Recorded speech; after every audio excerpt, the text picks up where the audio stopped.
So how do you win the Dutch Harp Festival's World Harp Competition? Well, step number 1, send in a great application. Today's video we're going to be looking at the application process, and I'm just going to take a moment here today to walk you through the application form.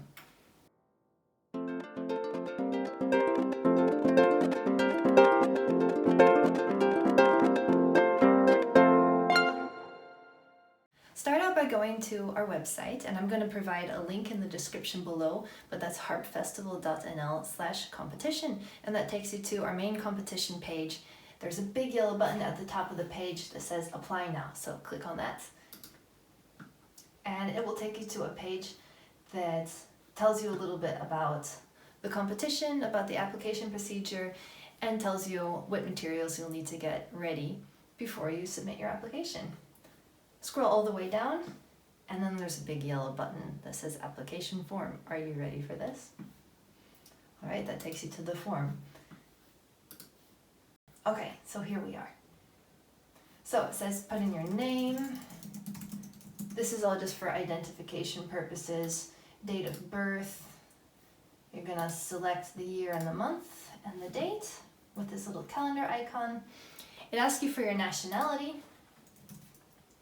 And some people have more than one nationality. I know if that is the case for you and you don't want to just choose one, because our form only gives you place to fill in one nationality, just write me a message, say, hey, I have 2 nationalities and I'd like that to be reflected. And we're gonna maybe be printing this on programs and in publicity material as the competition gets going. We also need your email address so that we can contact you. Alright, the next part is teacher history and approval. It says, please list the teachers with whom you have had more than 5 lessons during the past 12 months. And you may be wondering, why? What's the point of this? We have in our rules and regulations that we don't allow a teacher of one of the candidates to be on the jury, and this is to make sure that the jury is as unbiased as possible. So we just want to make sure we don't accidentally pair up anybody's teacher with their students. So if you have had lessons with the teacher in the past 12 months, please just write the teacher's name in this box. You can click the green button to add more teachers if you've been studying with more than one person. If you're not a student and you haven't been taking lessons, just skip this part. But if you are a student, check this box if you are currently a student. And if so, we're just asking that you have your teacher fill out the teacher approval form. And that's just a quick little form online that you can ask your teacher to do. Just send your teacher a link. And this is so that we know that your teacher knows that you're doing the competition and nobody's going behind each other's backs. Okay, then you click next. Now at each one of these pages, you can always go back and edit your information from before. So you're welcome to just click next and back as much as you want during this process. Make sure the application form is exactly the way you want it and that all the information is complete before you click submit.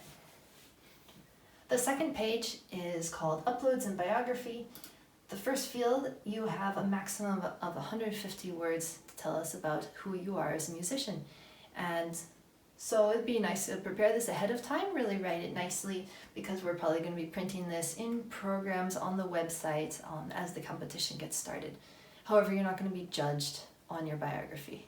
It's just for publicity purposes. Same goes for your publicity photos. We ask you to upload 2 professional quality photos, high enough quality that we can print them. If you don't have professional photos already, this could be a really good excuse to call up a photographer and get that done, because it's great to have these. You need them as a musician. On this third screen, it asks for the original program information. This is where the competition really starts, because the material you submit on this page and the next page will be seen by the jury. So really prepare it, get it exactly the way you want it before you fill out this form.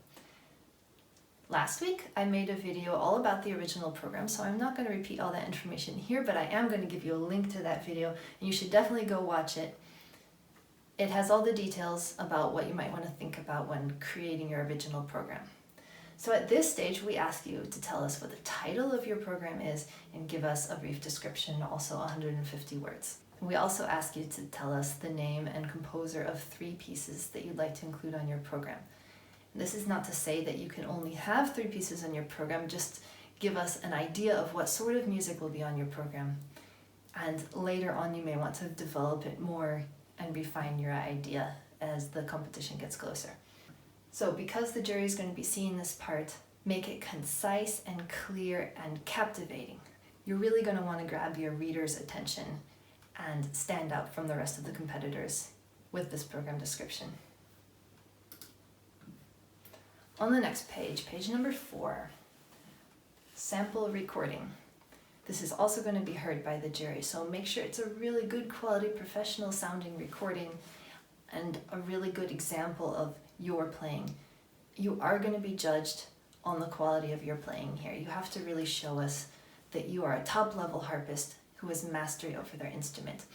And so it really helps if you can submit a recording that has a nice clear quality, that isn't where there's not a lot of distractions from background noise or that we can't hear the harp clearly. So you can record this professionally in a studio.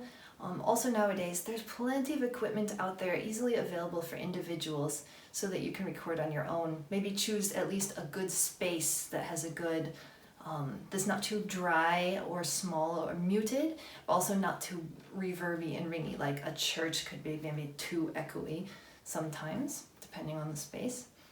You might even already have a recording in your portfolio, and it's fine if you want to use a recording you already have and not create a new one for this competition specifically. But we are asking that it be a recording that's recent, so recorded within the past year, and that it reflects the program that you're submitting. Next, tell us a little bit about the recording. We ask for the composer, the title of the piece, and the date and location of the recording. Now, if the piece does have a composer, then that's pretty straightforward, but if it's something that you composed yourself or improvised, then write that too. And then there's a box that you can check to declare that this recording really is you playing and that you haven't copied it or plagiarized it. Please just don't do that. Just send us a recording of you. Now, the hard part is over. Now you're just going to tell us that if you're selected for the regional rounds, which location would you like to attend? And you can choose Hong Kong, Utrecht, or New York City. The first location is Hong Kong. It's going to be on the weekend of 14th or 15th of February, and we're just waiting for a final confirmation on that, but the date is not going to be too different from that, and we will definitely let you know as soon as we know. Utrecht is going to be on the 18th of February and New York City on the 21st. Now, if you're able to attend more than one location, then please let us know that. You can also set a second preference and a third preference. And it's really great if you're flexible, because if there's not enough space in one location, then it may be that you can come to a different location. All right, are you ready? This is the final screen. You just have to confirm that you're familiar with the rules and regulations of the competition, and we provide a link here so you can download that and read it in your own time. Then we're just going to ask you to pay the competition fee of 100 euros, and you can do this one of two ways. If you have a bank account in euros, which I realize that's not the case for everybody, but for those people you have the option of making a bank transfer to us, but otherwise you're just welcome to pay with a credit card, and we're going to go through PayPal for that. You don't even have to have a PayPal account. Just click on I'd like to pay directly with my credit card, and then click on submit, and this will not only submit the form, but it will also take you step by step through the payment process. It's really straightforward. Let us know if you have any problems with that. So that's the application form. Thanks so much for joining me today. The next video is going to be about the jury, and the video after that is going to be a session of questions and answers. I hope to see you there next time.